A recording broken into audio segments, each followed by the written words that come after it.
going to discover a nice identity with a Laplace transform. So today we're going to calculate the integral from s to infinity of the Laplace transform of f of t.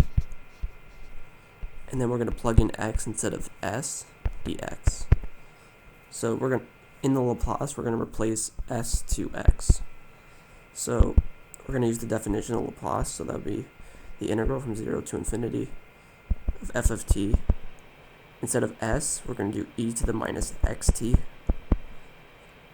dt dx.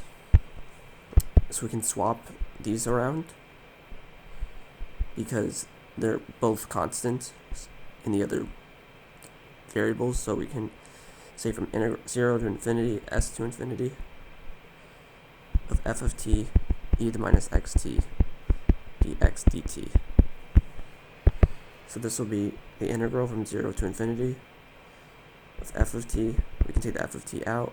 The integral from s to infinity of e to the minus xt dx dt. So this will be the integral of 0 to infinity f of t. When we integrate this, will be e to the minus xt. And the derivative of the inside with respect to x is negative t, so we divide by negative t. And then the bound will be s to infinity dt. When you plug in x equals, this will turn it into 0, so we don't have to worry about it.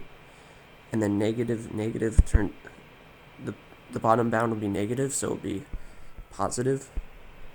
So this will be f of t over t e to the minus, instead of x will be s again, st, which is exactly Laplace transform of f of t over t. So we have this identity, which is pretty nice.